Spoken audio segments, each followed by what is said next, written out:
انجیلی media میں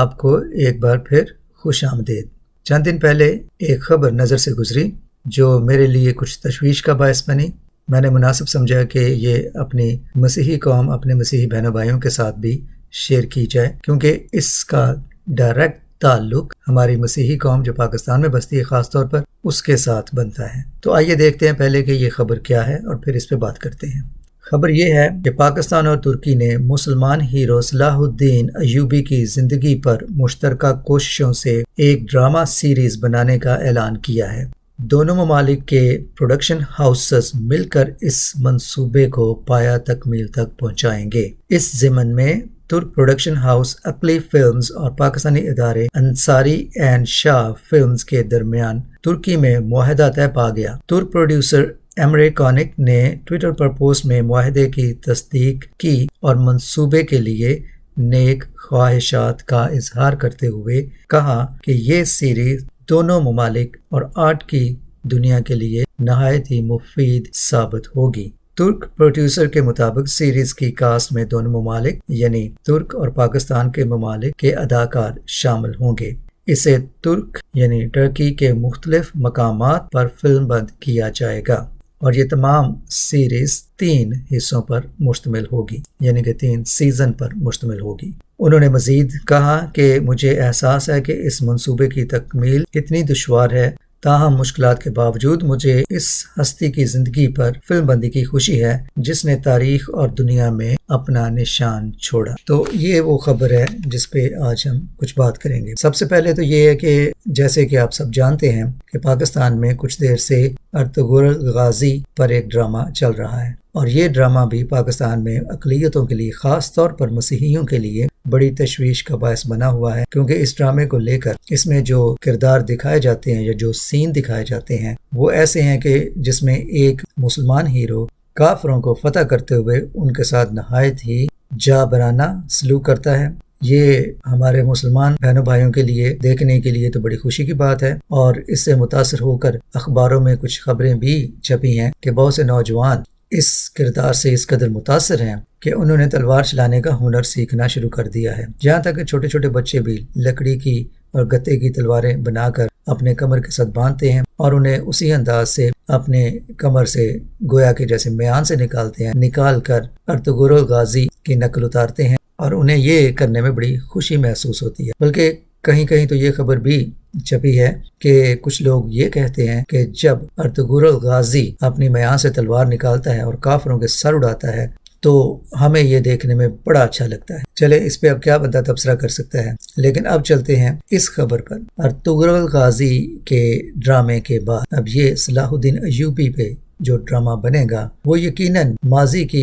ان یادوں کو تازہ کرے گا جن کو ہم صلیبی جنگوں کی نسبت سے یاد کرتے ہیں۔ اب صلیبی جنگیں ایک ایسی جنگیں تھیں جو مسلمانوں اور مسیحیوں کے درمیان ہوئی، خاص طور پر یروشلم کے قبضے کے حوالے سے۔ اب اس میں کئی مارکے ہوئے، کچھ مارکے مسیحیوں نے سر کیے اور کچھ مارکے مسلمانوں نے۔ خاص طور پر ان مارکوں میں صلاح الدین ایوبی اور رچرڈ دی لائن ہارٹ سب سے نمایاں کردار رہے ہیں، لیکن اس کے باوجود چند اور کردار بھی ہیں جو بہت ہی نمایاں رہے لیکن ان کو زیادہ لوگ جانتے نہیں۔ خاص طور پر ایک کوڑی بادشاہ جسے جزام تھا، بالبن دی فورتھ، وہ جزام کا شکار بادشاہ تھا لیکن مسیحیت کے لیے اور یروشلم کے لیے بڑا درد رکھتا تھا، اور اس نے اپنی بیماری کی انتہائی اذیت ناک حالت میں بھی اپنے بستر سے اٹھ کے فوجوں کی رہنمائی کی، سپہ سالاری کی اور صلاح الدین ایوبی کے مقابلے میں ڈٹ گیا۔ جنگ کا نتیجہ کیا نکلا، چلیں اس پہ پھر کبھی بات کریں گے۔ اس کے علاوہ رچرڈ دی لائن ہارٹ کا بھی کئی بار سامنا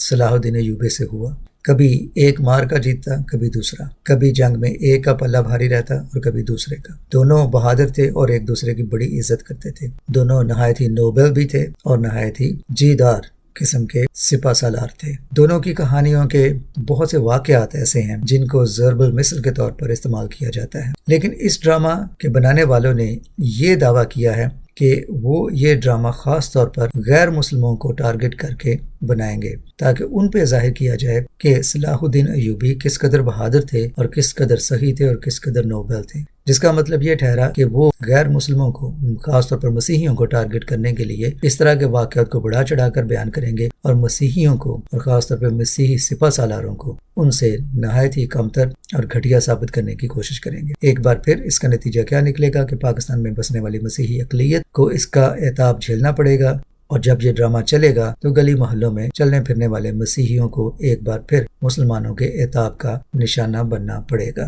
آج کی دنیا کے بدلے ہوئے حالات میں ہر جگہ پر سماجی، مذہبی اور معاشرتی ہم آہنگی کی بات ہو رہی ہے، پاکستان میں بھی ہوتی ہے، لیکن جب اس طرح کے ڈراموں کو فروغ دیا جائے گا اور خاص طور پر ان کو ٹارگٹ کر کے کہ یہ ہم نے اس طبقے کے لیے ٹارگٹ کر کے بنایا ہے، تو یقیناً پھر اس کا نتیجہ مسیحی لوگوں کے لیے خاص طور پہ جو پاکستان میں ہے نہایت ہی برا نکلے گا، اور وہ اپنے آپ کو ڈیفینڈ نہیں کر سکیں گے، کیونکہ ہسٹری کو جس طرح سے اس ڈرامے میں پیش کیا جائے گا وہ یقیناً یک طرفہ ہوگی۔ صلاح الدین ایوبی یقیناً بہت عظیم سپہ سالار تھے، اور ان کا مقابلہ بھی ایک عظیم سپہ سالار رچرڈ دا لائن ہارٹ کے ساتھ ہوا۔ اس کے علاوہ ان کے اور مارکے بھی مسیحی جرنیلوں کے ساتھ ہوئے، اور صلیبی جنگوں میں صلاح الدین ایوبی کے کئی مارکے مسیحی فوجوں کے ساتھ ہوئے۔ لیکن اگر تاریخ کو مسخ کر کے اس کو صرف ایک رخ سے پیش کیا جائے گا تو پھر یقیناً یہ تاریخ کے ساتھ ناانصافی ہوگی، اور خاص طور پر معاشرے میں پاکستان جیسی کنٹری میں یہ مسیحیوں کے لیے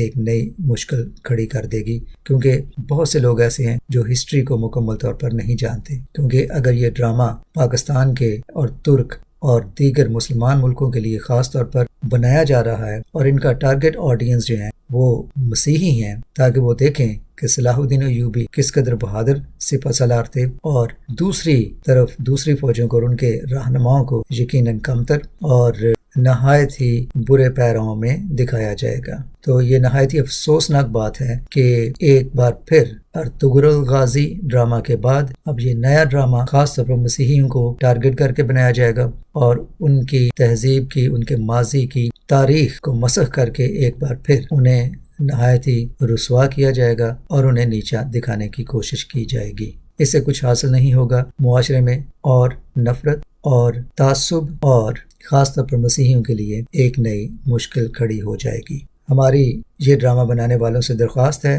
کہ ان باتوں کا خیال رکھا جائے، کیونکہ تاریخ ہمیشہ دو رخ رکھتی ہے، لیکن اگر آپ تاریخ کے ایک رخ کو اجاگر کر کے دوسرے رخ کو چھپائیں گے یا اسے مسخ کرنے کی کوشش کریں گے تو یہ تاریخ کے ساتھ انصاف نہیں ہوگا، اور نہ ہی یہ کوئی ایکیڈیمک اچیومنٹ ہوگی۔ خاص طور پر اس کا سب سے زیادہ خمیازہ پاکستان کے مسیحیوں کو بھگتنا پڑے گا، کیونکہ وہ اس کا جواب دینے کے قابل نہ ہوں گے۔ تو امید کی جاتی ہے کہ ڈرامہ بنانے والے ان باتوں پہ غور کریں، کیونکہ اگر ایک کردار کو، ایک ہستی کو دوسروں پر حاوی اور دوسروں پر نہایت ہی افضل ثابت کرنا ہے تو پھر یقیناً ہے کہ دوسروں کو کمتر اور دوسروں کو نہایت ہی گھٹیا ثابت کرنے کی بھی کوشش کی جائے گی۔ ایک پوری قوم یعنی مسیحی قوم کو ایک بار پھر نیچا دکھایا جانے کی کوشش کی جائے گی، جو کہ نہایت ہی افسوسناک بات ہے، کیونکہ پاکستان کے مسیحی پہلے ہی بے بس ہے اور ان کو اس کا جواب دینے کا کوئی موقع نہیں ملے گا۔